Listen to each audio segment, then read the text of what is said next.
E hoje a gente vai falar sobre os 5 tópicos que resumem o planejamento de produção, materiais e demanda. Sim, estas áreas podem ser resumidas em 5 tópicos. E só lembrando, tá? Quando eu falo sobre estas 3 áreas, eu envolvo aqui também curto prazo, médio prazo e longo prazo. Ou seja, tá? Sequenciamento, desde o sequenciamento de produção até o processo de SNOP ou IBP, enfim, qualquer processo que você utilize para poder conectar todas as áreas e dimensionar a operação da forma correta. E um outro ponto, tá? Tudo que eu falo sobre planejamento de produção, materiais e demanda envolve abastecimento de lojas, envolve o processo de reposição de lojas também. Se você tem uma rede de lojas, você tem um processo de reposição, você tem análise de demanda, você tem planejamento de capacidade da reposição, dimensionamento de lotes, enfim, você tem tudo o que envolve planejamento de produção, materiais e demanda na sua operação. Então, serve para isso também, esses 5 tópicos que eu vou falar aqui hoje. E por que eu estou falando sobre isso, tá? Lembrando, eu tenho sempre uma cola aqui, que é o artigo que eu escrevi sobre isso. Esse artigo tem 3 páginas, eu sempre trago ele aqui, porque fica mais fácil passar o conteúdo completo para você. Então, eu vou consultar aqui a cola em alguns momentos para poder lembrar de todos os tópicos que eu preciso passar aqui para você. Então vamos lá, já estudei milhares de páginas falando sobre planejamento de produção, materiais e demanda, e o que eu percebo, tá? Isso ao longo de 18 anos, o que eu percebo? Muita coisa sendo complicada sem necessidade. E aí a complicação não é na teoria, tá? Porque a teoria tem um papel, o papel de se aprofundar no tema, de explicar com detalhes. A teoria é fundamental. O que eu vejo de complicação é a aplicação prática daquela teoria e você vai entender por que eu estou falando sobre isso, tá?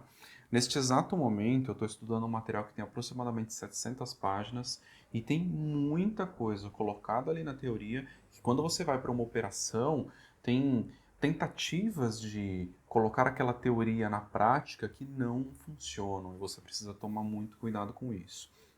Não se apegue à teoria, tá? Não aplique 100% do que está escrito ali na teoria.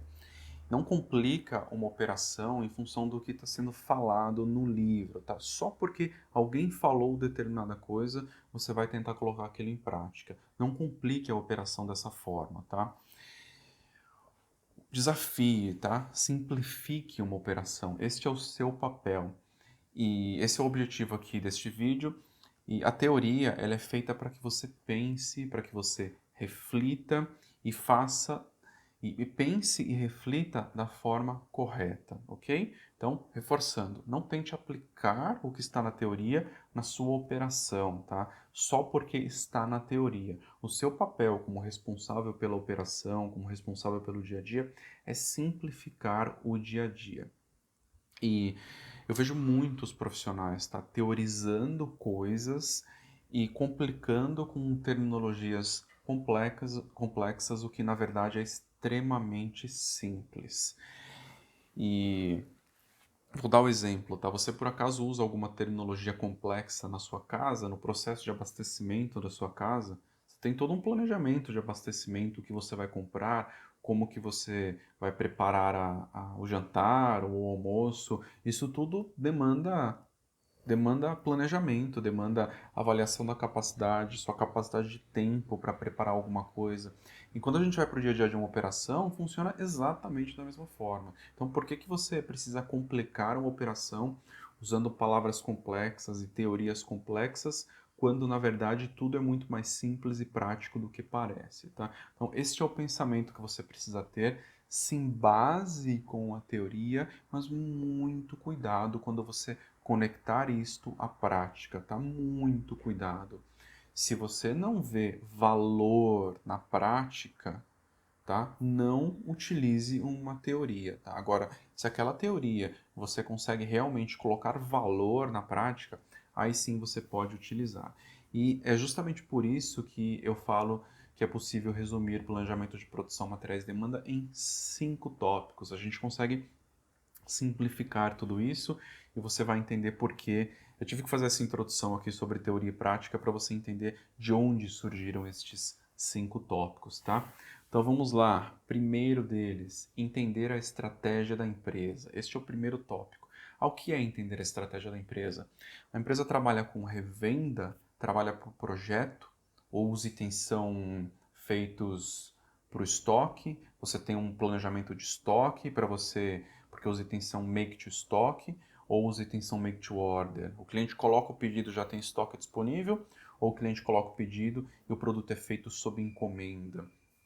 A empresa trabalha com licitação, atende o governo. A empresa é um negócio que atende outro negócio, outra empresa, é B2B ou atende o consumidor final, é B2C. Enfim, tudo isso envolve a estratégia da empresa. Todos esses pontos são rapidamente verificáveis, você consegue avaliar isso muito rápido. E pode ser que você tenha a capacidade de influenciar nestes pontos, dependendo da posição que você está na empresa. Pode ser que você não tenha capacidade nenhuma de influenciar nesses pontos. Então, é importante que você conheça a estratégia da empresa para saber como operar essa estratégia, o que fazer, como fazer no planejamento de produção, materiais e demanda. Segundo tópico, tá, que resume aí o planejamento de produção, materiais e demanda, dimensionamento de capacidades com visão de médio prazo e longo prazo, tá? Toda operação depende de capacidade, tá? Excesso de capacidade traz custo, falta de capacidade também. Equilibrar capacidade é um trabalho complexo e exige metodologia, tá? Produção, abastecimento, expedição, tudo precisa ser dimensionado da forma correta. E dimensionar a capacidade no médio prazo e longo prazo é muito importante para você saber quando você vai aumentar o quadro de pessoal, o que você vai fazer, quanto você vai comprar, quando você vai comprar determinado equipamento, quando você vai construir uma fábrica nova, enfim, você precisa tomar todas essas decisões e o dimensionamento de capacidade no médio prazo e longo prazo é fundamental para você conseguir tomar essas decisões da forma correta, ok? Terceiro ponto aqui, dimensionamento de capacidade no curto prazo. Dado um grande plano que você tem, você precisa começar a entrar no detalhe e entender, garantir que existe capacidade para cumprir aquele grande plano, aquele grande dimensionamento que você fez quando você olhou para o médio prazo e para o longo prazo. E esse tópico, tá, ele é negligenciado por muita gente. Eu vejo muitas operações não acompanhando o planejamento de capacidade no curto prazo, simplesmente apagando incêndio. E olhar o planejamento de capacidade no curto prazo é fundamental. E aí eu vou conectar aqui com o quarto tópico, que é acompanhamento da execução diariamente.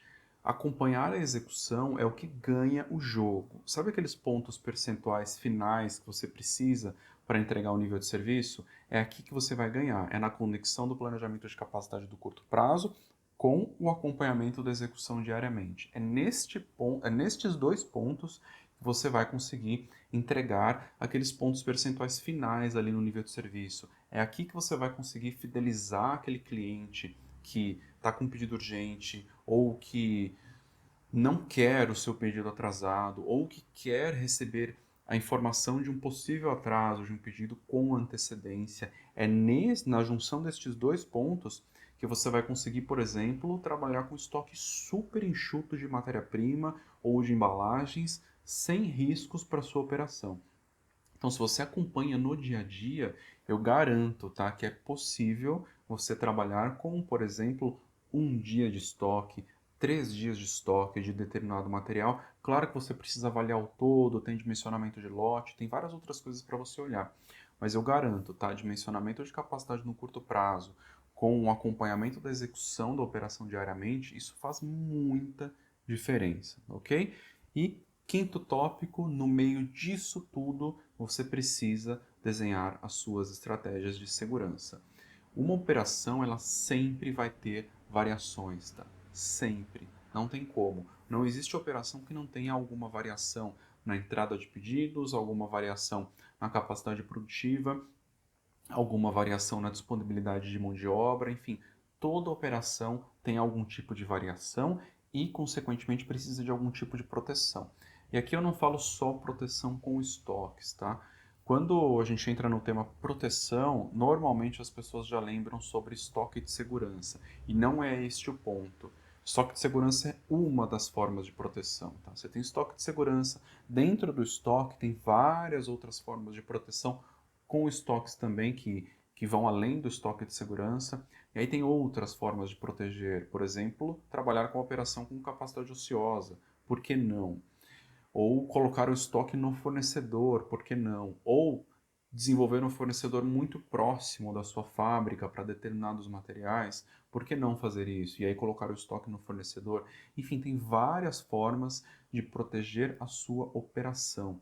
E este é o quinto tópico. Você precisa desenhar estas proteções. Então, vou recordar aqui no vídeo, tá? Primeiro tópico, entender a estratégia da empresa. Segundo, dimensionamento de capacidade no médio prazo e longo prazo, tá? Terceiro, dimensionamento de capacidade do curto prazo. Quarto, aqui, acompanhamento da execução diariamente. Você precisa fazer isso. Quinto, desenhar as estratégias de segurança, de proteção da sua operação. Planejamento de produção, materiais, demanda, abastecimento, SNOP, IBP, tudo isso pode ser resumido nestes 5 tópicos. Se você se aprofundar nos detalhes destes 5 tópicos, eu tenho certeza que você vai entregar muito resultado e vai se desenvolver profissionalmente, ok? Pegue cada um destes tópicos, se aprofunde nestes temas e entregue muito resultado, ok? Vou ficando por aqui, esse foi o vídeo de hoje. Espero que você tenha aproveitado. Um abraço e até o próximo vídeo. Tchau, tchau.